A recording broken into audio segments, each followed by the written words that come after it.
Okay, so go on as many qualified appointments as possible. Um, this is super important to understand.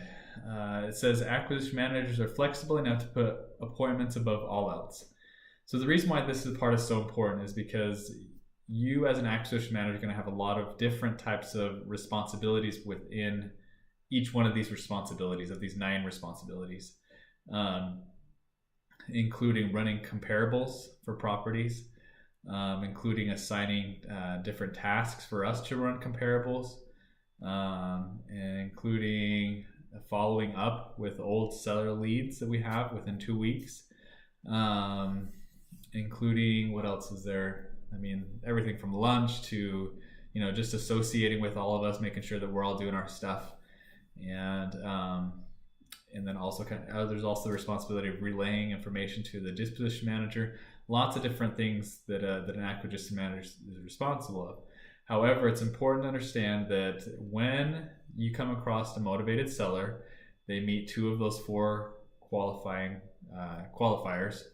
when you're talking to them on the phone. When that occurs, they then become priority to go to the appointment above all other things. And the reason is because we have found that people make decisions upon their emotions. And what that means is that when we find a motivated seller, we need to get that house under contract as soon as possible, because we found that the longer time that someone thinks about it, the longer time that someone talks to their neighbors about it, and that they start needing to do research or whatever it is, they start to then, our chances of getting that deal under contract decrease dramatically and quickly. So for that reason, it's important that you put that once we qualified and they're in their emotional state that where they want to sell right now, we get it under contract as soon as possible. When an acquisition manager goes out to an appointment, he or she understands the importance of focusing on the situation of the seller and striving to resolve the issue. So also super important, if we go out to the property and we are just solely focused on what do you want for the property, this property is a piece of crap, and you're just focused on property, what do you need for the property, you're not talking about their situation or what their needs are, you're not going to get the deal. Okay. When a seller then they sense that, they can sense that you are only there just for the money. However, contrast to that, if we go there and we're solely focused on their situation and how we can help them, and you start talking about their family and you talk about their job and they're talking about anything else that's important to them in their life, and they see that you genuinely care about them as a person and wanting to resolve their issue, you will get the deal 9 times out of 10 compared to anybody else. Let's see here. An acquisition manager will understand how to be understanding to the needs of the seller, but they must also have the courage to ask the tough questions and be honest with the property owner.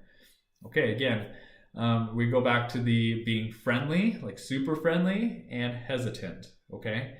And it's an art, because you can't go there only being friendly. If you're only friendly and you're agreeing with them and you're smiling, I mean, all that super important stuff, but you're not acting like, you're not being hesitant at the same time, the property owner is going to think, you know what, maybe I should shop this around a little bit more. I've talked about this in a couple other videos, but you also have to be able to have the courage to ask the tough questions, including, if you haven't got their rock bottom price yet, including what the rock bottom price is. You need to talk about, you have to be able to be forward with them and say, if they're up in the night with what they think they can get for the property, you have to have the courage to tell them, Mr. Seller, that is not the worth of this property. Your property is not worth that. You need to bring them down to a level that makes sense, and to get there is by being both very friendly but hesitant at the same time. Okay. And honest with the property owner. We're also very honest with them. When it comes time to talking about the property and the situation and everything, we never lie. We never say, hey, you know what? This property, If it was all fixed up, it would only be worth $150,000 when really it would be worth $300,000. No, we don't do that. If the property is worth $300,000 all fixed up and beautiful and nice and everything like that, if comparables are saying that, feel free to say that.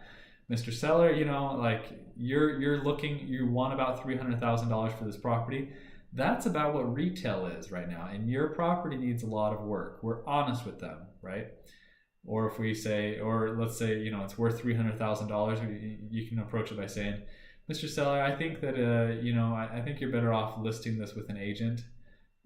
You want too much for this property, and let's say the house is in immaculate, beautiful condition, and they don't need to sell in a hurry. You say, I think that if you want top dollar, you're going to want to list this with an agent. That is pretty much it for going on as many qualified appointments as possible. If you have any questions regarding any of this, feel free to reach out to me.